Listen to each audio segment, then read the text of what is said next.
les plus grands noms de la littérature figurent parmi sa collection: Diderot, Homère, La Fontaine, Jean-Jacques Rousseau et j'en passe. Un ensemble de près de 150 ouvrages est en vente chez Christie's, ayant appartenu à un collectionneur passionné nommé Pierre Brossette. Et je suis en compagnie d'Adrien Legendre, directeur du département livres et manuscrits chez Christie's, pour en parler. Merci beaucoup d'être avec nous. Je vous en prie, merci beaucoup de m'avoir. Avant de rentrer dans le détail de cette collection, est-ce qu'on a quelques éléments sur ce collectionneur, Pierre Brossette? Qui était-il? Alors c'est un collectionneur relativement discret qui a commencé sa collection dans les années 90 avec une collection plutôt de reliures décoratives du 19e siècle par des grands relieurs, mais pas forcément des critères bibliophiliques stricts. Et c'est à la vente de son oncle Renaud Gillet en 1999 à Londres qu'il s'est vraiment qu'il a reçu la passion. La passion de l'exemplaire exceptionnel, du merle blanc, comme on dit. Et donc, à partir de ce moment-là, il a commencé à acheter vraiment uniquement des exemplaires exceptionnels, uniques. Donc, les livres, on parle de multiples, parce qu'évidemment, il y a plusieurs exemplaires de chaque édition.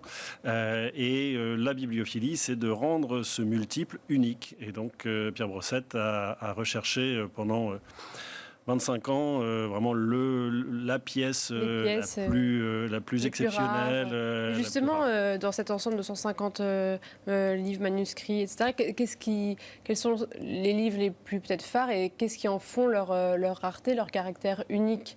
Quels sont ces éléments? Alors, il y a plusieurs critères dans la bibliophilie. Déjà, il faut que le livre, a priori, soit en édition originale. On cherche toujours l'original comme un tableau original, comme un dessin. Donc, la première année de parution, alors? La première parution, tout court. Parce qu'il peut y avoir deux éditions la même année si le succès de librairie est important. Donc on recherche vraiment l'édition originale. Et après, à partir de l'original, on cherche l'exemplaire qui aura des petites choses en plus. Alors ça peut être une provenance intéressante, un envoi autographe, ce qu'on appelle un envoi, c'est-à-dire une dédicace, une reliure, un dessin original, une suite de gravures supplémentaires, parce qu'il y a aussi des livres illustrés, des livres d'artistes, ce qu'on appelle des livres d'artistes.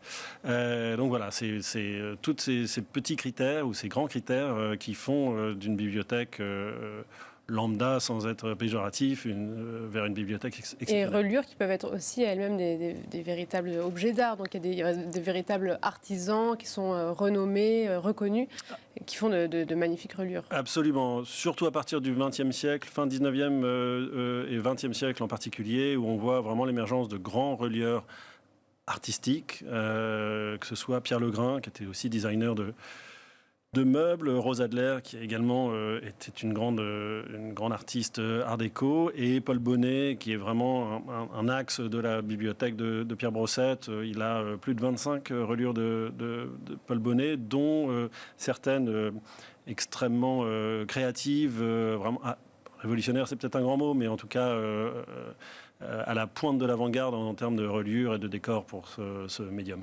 Vous nous avez apporté un exemplaire d'André Breton. Nadia, qu'est-ce qu'il a de particulier celui-là? Est-ce que c'est donc une des œuvres phares de cette collection? C'est une des pièces maîtresses de la vente. Il y en a d'autres. La collection comporte des livres français du 18 au 20e siècle, avec une partie quand même assez importante au 20e siècle. Et effectivement, cet exemplaire de Nadja, d'abord son premier propriétaire, c'était René Char, donc le grand poète du 20e siècle, avec une dédicace d'André Breton, écrite à la main, à René Char.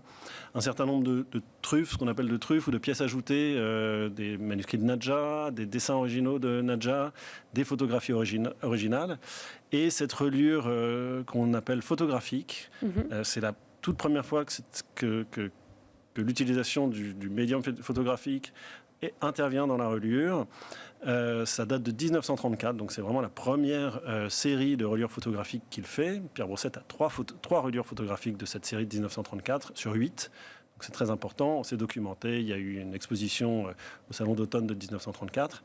Et cette reliure est particulièrement intéressante. D'abord, elle reprend pas mal de symboles surréalistes, en particulier pour Nadja, cette main, ce gant, qui est un espèce de choc émotionnel de Breton quand Lys Desarmes retire son gant et lui offre. D'ailleurs, il y a une photographie d'un gant de Lys Desarmes dans l'ouvrage.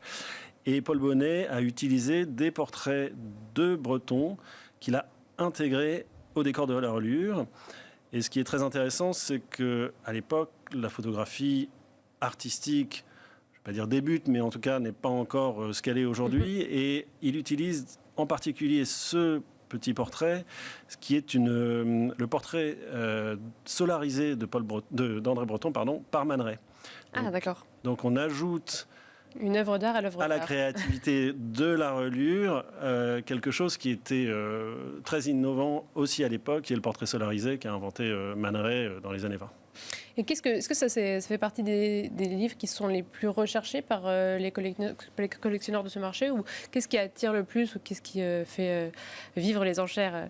Alors la bibliophilie, c'est 500 ou 600 ans d'objets. On commence, parfois même un petit peu avant, mais on commence à l'invention de l'imprimerie. On va jusqu'au 21e siècle avec des livres illustrés par des artistes contemporains. Donc là, on est sur un livre, la bibliothèque de Pierre Brossette, et ce sont des livres français.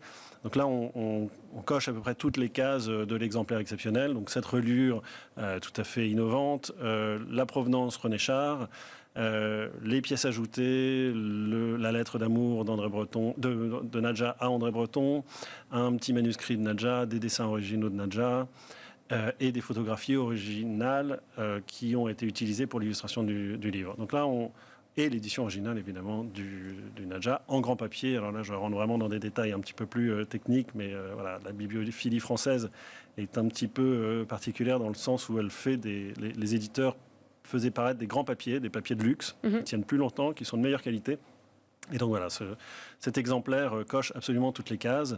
Et c'est un des exemplaires magnifiques qui compose cette vente. Et donc vous allez nous rappeler juste la date de la vente? Alors c'est le 22 mai à partir de 15h, et l'exposition publique, ouverte au public, est ouverte à partir de jeudi 15 à 15h et le week-end, samedi toute la journée, dimanche après-midi.